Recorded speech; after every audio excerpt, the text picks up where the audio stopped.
Hey everybody, it's your boy Mattie here with Altcoin Buzz on a Tuesday. Hope you're having a good one and a fantastic week. Just a snapshot of the market today, pretty much sideways, up 0.3%, so basically flat. We're going to come back to one project in particular here. You may have guessed what we're talking about today based on the title of this video. So we will be taking a look at Ethereum Classic, which has now seen a 51% attack, a double spending attack. We'll break that down for some of our new viewers that may not know exactly what that is. So some of the technicals will be explored. We'll take a look at some different perspective, including Coinbase's, which alerted us to the issue in the first place, and just a few different people's views and opinions on the issue. But let's begin, as always, on altcoinbuzz.io with a quick roundup of all the news that shaped the market. So Newsflash, this was the news by Chris. You guys know how this works, just the four or so most important stories of the week. Links are all available here if you want to explore these individually further at your own leisure. Number one, New York embraces crypto and blockchain. So New York Governor Andrew Cuomo signed this important bill A8783B, which was introduced in December 2017, and its goal was to explore cryptocurrencies and the underlying technology. You can read more about that here. Just follow the link that's in this page. Number two, Bitcoin ATM's manufacturer has finally found its home. Lamassu Industries AG has found a new home in Switzerland, and it seems like they've been welcomed with open arms. Number three, Coinbase is losing staff, this time to Trust Token. We took a look at the story of Vaishali Mehta, who seems to have been poached from Coinbase. Some other stuff happened as well, but these were three important stories that shaped the news, so we encourage you guys to check them out if you've not already. But let's move on to the big news story of the day, and I'm sure you've heard about this from a bunch of different outlets by now. Ethereum Classic sees $500,000 in double spending after 51% attack. Article here by Luke. So the cryptocurrency exchange Coinbase revealed yesterday that an apparent Ethereum Classic blockchain reorganization attack caused $500,000 in double spending. Ethereum Classic immediately fell down in price after the news came out. So definitely bad news for Ethereum Classic. Coinbase is, of course, one of the leading cryptocurrency exchanges.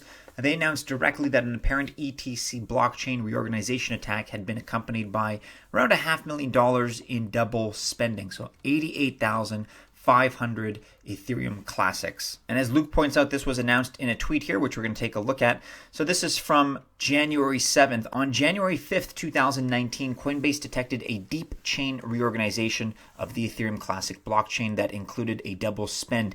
In order to protect customer funds, we immediately paused movements of these funds on the ETC blockchain. Read more here, which of course you guys can check out on the Coinbase blog. So the full details are available here. Deep chain reorganization detected on Ethereum Classic.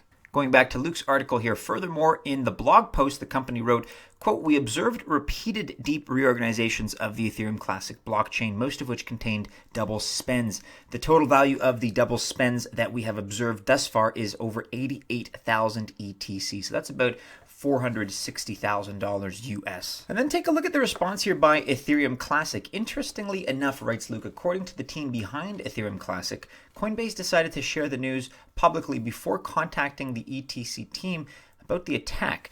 This, according to a tweet from the official Ethereum Classic account. So regarding @Coinbase account of recent events, they allegedly detected double spends, but unfortunately did not connect with ETC personnel regarding the attack. This is still very much an ongoing process.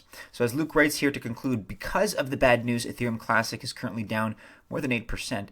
At the time of writing, the price of Ethereum Classic is hovering at around $5 after seeing a decline of 20 cents in the last 2 hours, according to the most recently available data. In a more recent tweet that Ethereum Classic put out, as you can see here, they seem to be living up to the situation. They're not denying the fact that there is a problem.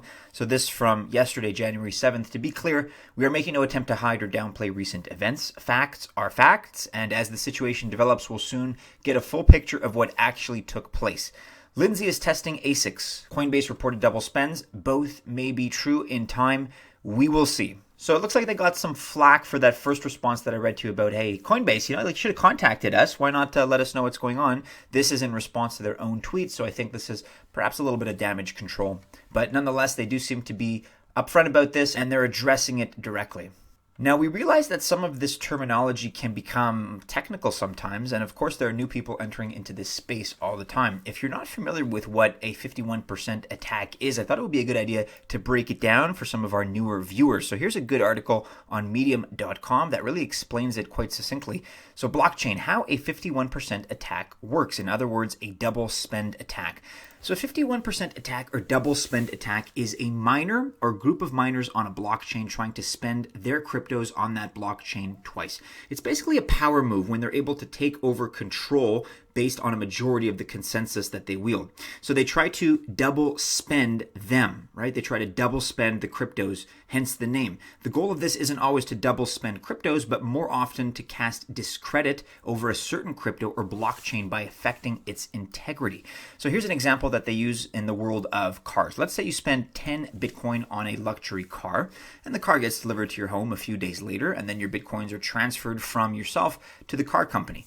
So by performing this 51% attack on the Bitcoin blockchain, which has never happened, by the way, this is all hypothetical, but if it were to happen on the Bitcoin blockchain, it would be possible to then reverse that Bitcoin transfer, that 10 Bitcoins that were transferred. If you had a 51% attack, you could reverse that transaction. Therefore, if you succeed, you will possess both the luxury car and the Bitcoins, allowing you to spend those Bitcoins again. So the concept of a 51% attack may seem obvious in the perspective of a democratic blockchain, but there is a common misconception about how it works. If you want to read more about the specifics and what those misconceptions are, you can read this short article here. We're going to link to it, of course, in the description below. Investopedia also has a nice brief summary of what a 51% attack really means. It's an attack on a blockchain, and it's basically when a group of miners control more than 50% of the network's mining hash rate or computing power. As Investopedia writes, the attackers would be able to prevent new transactions from gaining confirmations, allowing them to halt payments between some or all users. So it basically delegitimizes everything that particular blockchain was set up to create. It instills power in the hands of very few, which is against the decentralization and the nature of these projects in the first place. So with that being said, I'd be curious to know what you all in the Altcoin Buzz Army have to say about this particular tweet. A little bit of philosophy coming to us by way of Charlie Lee.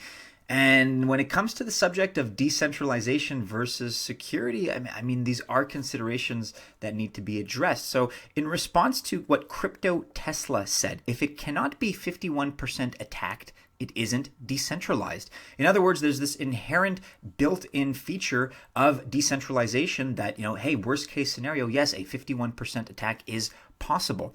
Here's what Charlie had to say about that. This is a thought-provoking observation. By definition, a decentralized cryptocurrency must be susceptible to 51% attacks, whether by hash rate, stake, and or other permissionless acquirable resources. If a crypto can't be 51% attacked, it is permissioned and centralized. Of course, I'm sure many of you remember what happened with Verge that had all kinds of marketing hoopla in 2018, and they were promising basically the world and more. They were attacked, 51% attacked, I should say, not only once, but several times. And there's just not a whole lot that you can say about Verge anymore. They certainly seem to have fallen under the radar at this point. But what I find interesting about Ethereum Classic, which is a relatively large project, if you take a look at where they stand, so Luke was talking about at the time of his article's publication, it was sitting at $5. Well, it's only at $4.97 right now, 98 cents. It just went up. So it doesn't seem to be suffering all that much based on this recent news. In fact, it's up 0.4% over the last 7 days, only down 3.4% over the last 24 hours. So this is where I don't know, there's a disconnect sometimes between the news and the movement of prices. There's not a direct correlation in this cryptocurrency space. So make of that what you will. Let us know your thoughts, your predictions in the comments below, whether this is going to be a deal breaker for Ethereum Classic, or perhaps is this the kind of thing they can recover from? We'd love to hear your thoughts on the issue. And as always, everybody, do be sure you're following Altcoin Buzz and Altcoin Buzz News. We will provide updates if and when they are available. Of course, we're also on Facebook and Instagram and Telegram. Check out our last video here. Smash that thumbs up if you enjoyed today's piece. Have a wonderful Tuesday. We'll see you again, hopefully, on Hump Day in our next video. Take care.